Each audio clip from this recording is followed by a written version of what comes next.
What I'm wanting to say here now is, and I'm coming to something that's, a little more conceptually challenging than this, but you should be in pretty good shape to understand this. If V1 is a basis for V,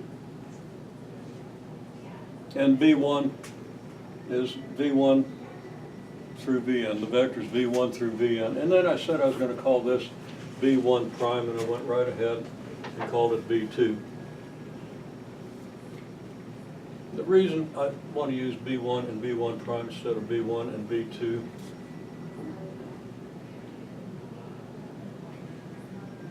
and you know what, I don't even need subscripts because I'm only going to talk about one basis right now.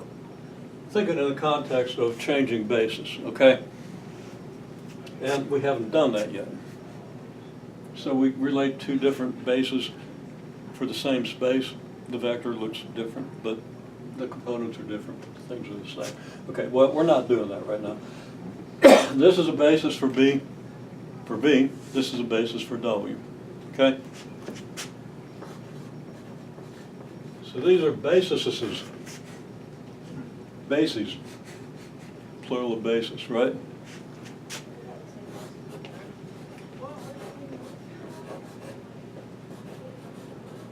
And being a little bit meticulous, for V and W respectively, okay?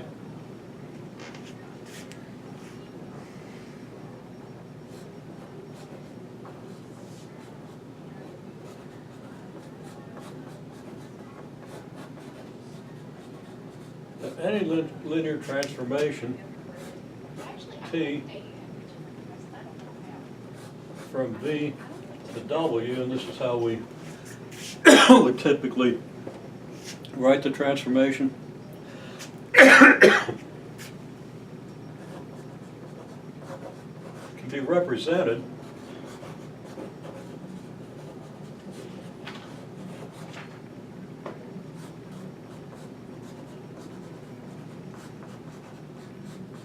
by a matrix A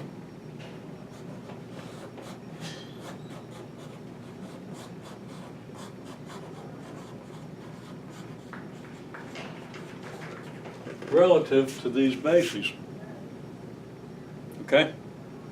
That's a big, big deal. And this is true for any vector spaces, whether it's a set of polynomial space, P sub, or Pn, M, KL or whatever, any matrix, function spaces, okay? And we'll talk more about those after you guys get a little more into integration in your calculus. You got to any integration yet? You know how to integrate a polynomial? We've just now gotten. Yeah, well, say I'm going to give you a little time to absorb that, but that's all we're going to integrate. Polynomials actually, and probably sines and cosines, because that kind of covers a whole lot of important spaces, okay? And I can use those as examples in the near future, okay? But what's a basis for the P2 and stuff? Well, you have questions like that. Is this a basis for P2 on the test you got to take, right? So we want to get that solidified and want to let your calculus settle in a little bit. But the antiderivatives are all very straightforward, so we don't have to have a deep knowledge of calculus to use it to understand function spaces, inner product spaces. It's another reason I didn't want to do the inner product space just yet. Okay, so, well, that's a digression, but here we have it. Okay, that's a really important, okay? You have spaces of functions, spaces of continuous functions, spaces of differentiable functions, okay? Those are all very important spaces for engineers, okay? Most higher level engineering is done in those spaces.